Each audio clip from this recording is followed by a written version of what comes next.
अस्सलाम वालेकुम नादरीन, आप यूट्यूब चैनल देख रहे हैं। मैं इमरान खान। नादरीन, सुहेल आफरीदी अपनी कंपेन चला रहे हैं। कल उन्होंने दौरा किया बनू का।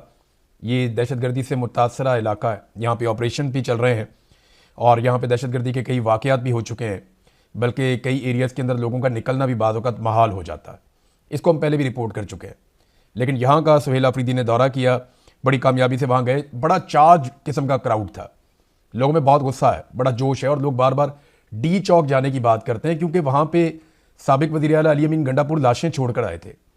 तो खैबर पख्तूनख्वा के लोगों को आप अच्छी तरह जानते हैं, आपको आइडिया है कि ये गजूर पश्तून है। तो वहाँ पे क्योंकि लाशें छोड़कर आए थे, वो वहीं वापस जाना चाहते हैं। जहाँ पे भी सुहेल आफरीदी जाते हैं या अलीमा खानम जाती हैं, तो लोग उन्हें बार बार एक ही बात कहते हैं कि हम डी चौक जाना है, हमें डी चौक जाना है, डी चौक चलो। अब ये करते क्या है, किस तरीके से करते हैं, ये हिकमत अमली तो उन्होंने कहा कि हम एक हफ्ता पहले बताएंगे, लेकिन बड़ी तादाद में लोग निकले हैं। सुहेल आफरीदी के लिए जो एक बड़ा मसला है ना, वो ये नहीं है कि लोग कितने चार्ज हैं, ये भी मसला नहीं है कि लोग निकलना चाहते हैं या नहीं। बड़ा मसला ये है कि वो इतने ज़्यादा लोगों को कैसे अकोमोडेट करेंगे और किस तरीके से इतनी बड़ी तादाद में लोगों को लेकर इस्लामाबाद की तरफ जाएंगे और वो लोगों को कैसे कायल करेंगे कि सबको निकलना है। उसके लिए एक उम्मीद देनी पड़ेगी उन्हें लोगों को, क्योंकि मायूसी बहुत ज़्यादा फैलाई गई है मीडिया के ज़रिए से, मिलिट्री एस्टेब्लिशमेंट के अपने प्रोपेगेंडास के ज़रिए से और दीगर ज़राए से। उन्होंने काफ़ी मायूसी फैलाई है, जितना जुल्म और जबर किया उसके बाद फिर लोगों की हालत भी बड़ी पतली कर दी है महंगाई को बढ़ा के।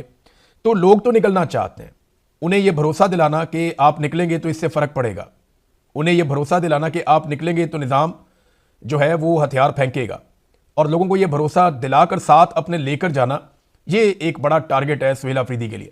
देखिए, उनकी अपनी पार्टी के अंदर भी बहुत सारी मुश्किलात हैं उनके लिए। बहुत सारे लोग जो माजी में कामयाब नहीं हुए, वो नहीं चाहेंगे कि सुहेल आफरीदी कामयाब हो जाए, क्योंकि सियासत बड़ी जालिम चीज़ है। लोग बड़े मकसद से तवज्जो हटा देते हैं और छोटे छोटे फ़ायदों के लिए लड़ना शुरू हो जाते हैं। एक मिसाल है उर्दू में, जैसे कहते हैं कि अपनी बोटी के लिए किसी और का ऊँट ज़िबा कर देना, यानी अपनी एक बोटी के लिए पूरा ऊँट ही मार देते हैं। और यही कुछ सियासत में होता है, क्योंकि सियासत के सीने में दिल नहीं है।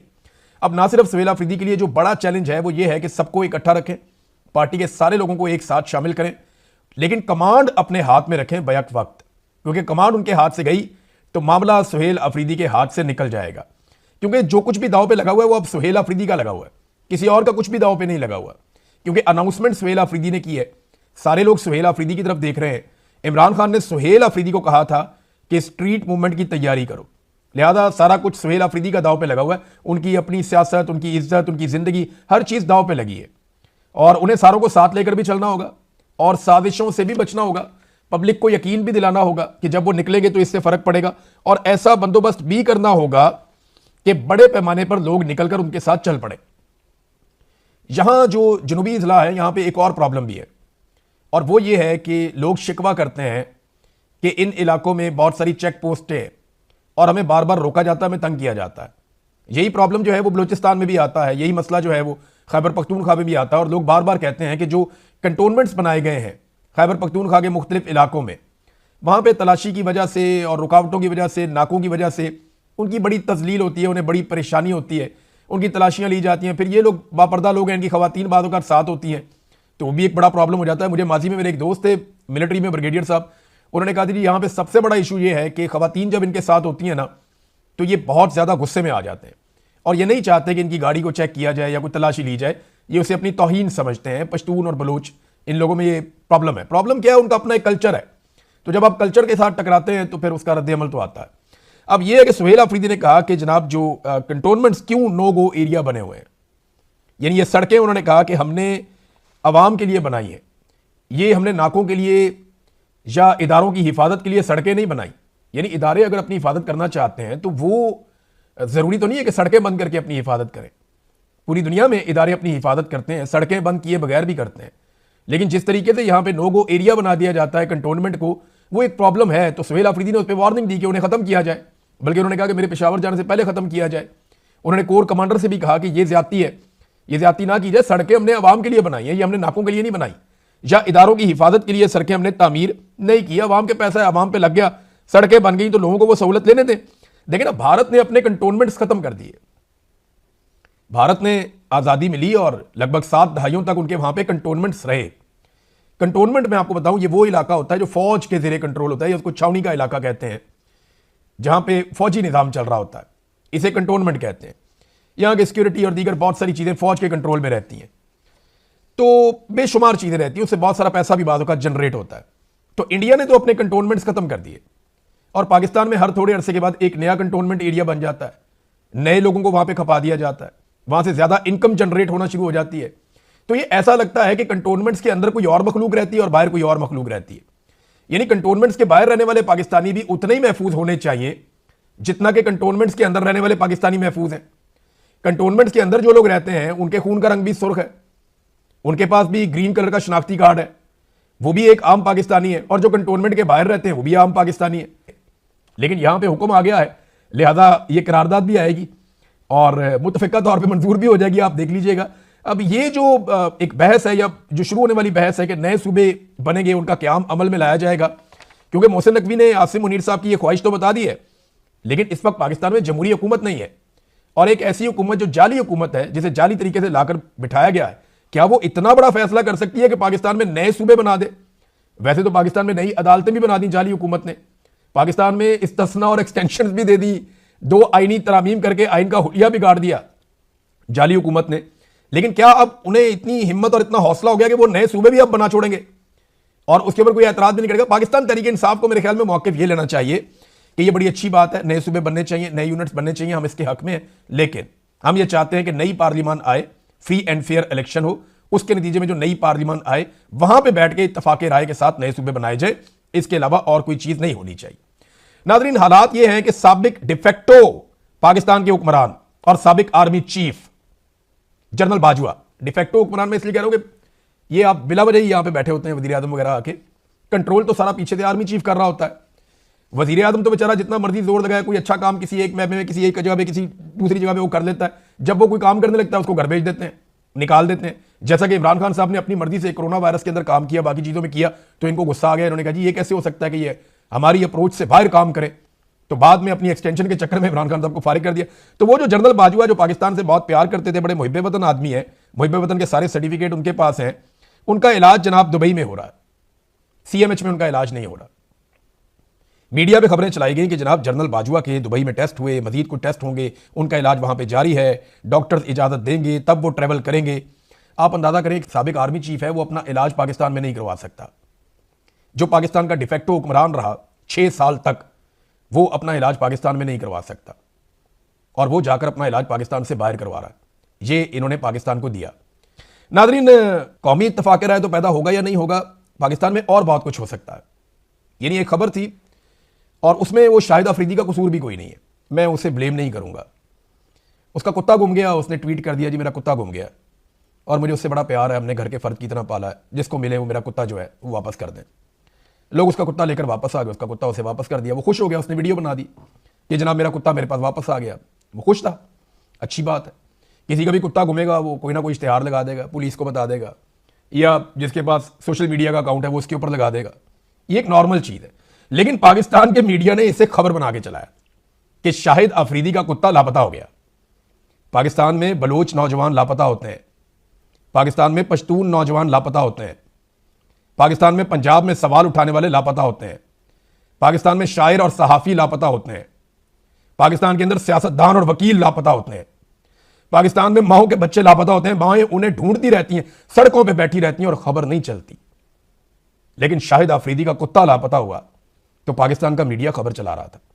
मुझे प्रॉब्लम शाहिद अफरीदी से नहीं है, उसका तो बेचारे का कुत्ता गुम गया था, वापस आ गया। मुझे प्रॉब्लम पाकिस्तान के मीडिया और निज़ाम से है। क्या जो आदमी फील्ड मार्शल का भोसा लेगा उसका कुत्ता भी गुम जाएगा तो मीडिया खबर चलाएगा, और जो आदमी फील्ड मार्शल की सियासत में मुदाखलत पर गुफ्तगू करेगा या तनकीद करेगा वो साबिक वजीर आजम भी होगा तो उसे इलाज की सहूलत भी नहीं मिलेगी और उसकी तस्वीर भी टीवी पे नहीं आएगी, उसकी आवाज़ भी टीवी पे नहीं सुनाई जाएगी। ये है हमारे मीडिया की हालत और ये है पाकिस्तान में कानून और इंसाफ, ये है पाकिस्तान में तरीक़ाकार।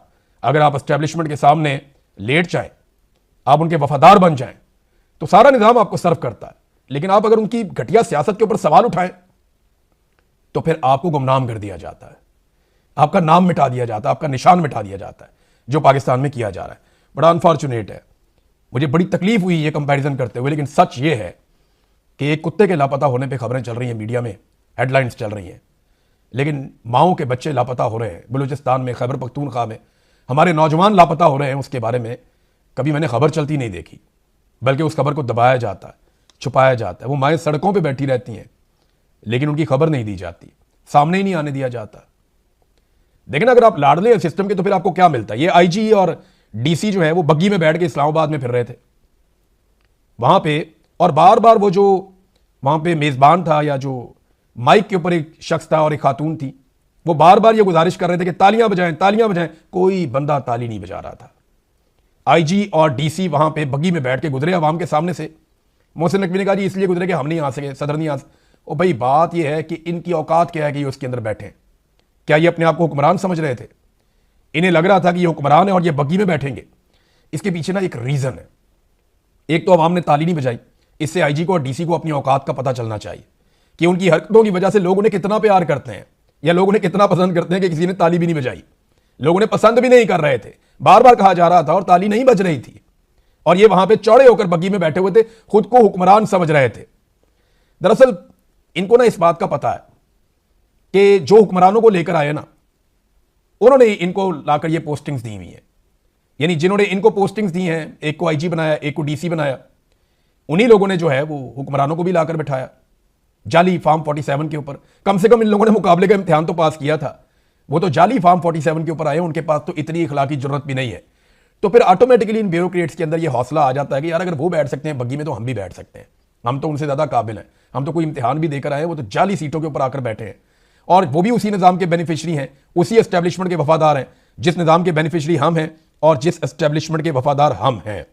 बहरहाल ये फीलिंग ले रहे हैं वो सदर वाली और वज़ीर आज़म वाली, और कोई पता नहीं कल को फील्ड मार्शल साहब का दिल आ जाए तो वो इनको सदर और वज़ीर आज़म बना भी दें, क्योंकि पाकिस्तान में तो निज़ाम ऐसे ही चलता है, इसी तरह चलता है। नवाज शरीफ ने, याद है आपको, ओन चौधरी साहब को वोट दिया था। मैं तो उस दिन हैरान हो गया था कि मियाँ साहब को क्या हो गया, लेकिन मियाँ साहब का सारा इनकलाब उस दिन मुझे समझ आ गया था जिस दिन मियाँ साहब ने वोट को इज्जत देते हुए ओन चौधरी को जाकर वोट डाल दिया। नाज़रीन, इस वीलॉग के आखिर में मैं सिर्फ आपको इतना बताता हूं कि डोनाल्ड ट्रंप के लिए बड़े संजीदा मसाइल पैदा हो चुके हैं, तो जिन पे तकिया था वही पत्ते हवा देने लगे। वक्त आएगा, आप देखेंगे, नवंबर का इलेक्शन जो है ना, वो अब जीतना बहुत मुश्किल होता चला जा रहा है डोनाल्ड ट्रंप के लिए। उसकी ना बड़ी बड़ी वजूहात हैं। जो 4 मेन वजूहात हैं उनमें से एक तो ये है कि अमेरिका अपने इत्तेहादियों से दूर हुआ और अमेरिकन को लगता है कि डोनाल्ड ट्रंप ने अमेरिकन की इज्जत में कमी की है। बहुत सारे ममालिक जो अमेरिका के साथ मिलकर लड़ते थे वो साथ आए ही नहीं। दूसरा, अरबों का एतमाद अमेरिकन पे बहुत कमज़ोर हुआ है अपने दिफा के नुक्ता नज़र से, ये एक बड़ा प्रॉब्लम है। तीसरा यह है कि अमेरिकी फौजी ताकत पर बहुत सारे सवालिया निशानात उठे हैं। यानी अगर वो ईरान के साथ नहीं लड़ सकते तो रशिया और चीन के साथ कैसे लड़ेंगे, ये एक बड़ा सवाल पैदा हो गया। फिर ट्रंप के जो आलमी सतह पे जो उनका इमेज है वो बना रहे थे कि मैं जंगे रोकने वाला आदमी हूं, उस इमेज को बड़ा धचका लगा। फिर एप्स्टीन फाइल वाला मामला है, वो अभी थोड़े अरसे में आप देखेंगे, स्पेशली सितंबर और अक्टूबर के महीने में आप उसकी बहुत ज़्यादा बाज़गश्त अमेरिकन अखबारात में, मीडिया में सुनेंगे तो आपको आइडिया हो जाएगा कि डोनाल्ड ट्रंप के लिए वो कितना ज़्यादा डैमेजिंग होगा। तो ट्रंप के लिए बहुत अच्छी खबरें नहीं है आने वाले 2 महीनों में। और असल में जो टिक टॉक हो रहा है ना, काउंटडाउन, वो उधर अमेरिका में डोनाल्ड ट्रंप के लिए हो रहा है। तो पाकिस्तानी सरकार ने लॉबिस्ट हायर किए हुए हैं और पाकिस्तानी सरकार पूरी कोशिश कर रही है, सरकार में बोलूँ तो आसिम मुनीर और उनके साथी ये पूरी कोशिश कर रहे हैं कि किसी तरह अब जो दूसरी तरफ की पार्टी है, क्योंकि ये तो रिपब्लिकन्स हैं, अब वो चाहते हैं कि डेमोक्रेट्स के साथ भी इनके ताल्लुकात दोबारा से इस्तवार हों और बेहतर हो जाएं, ताकि आने वालों के साथ भी इनकी पींगें चढ़ जाएं। अब तक के लिए इतनी, अपना ख्याल रखिएगा, अपने चैनल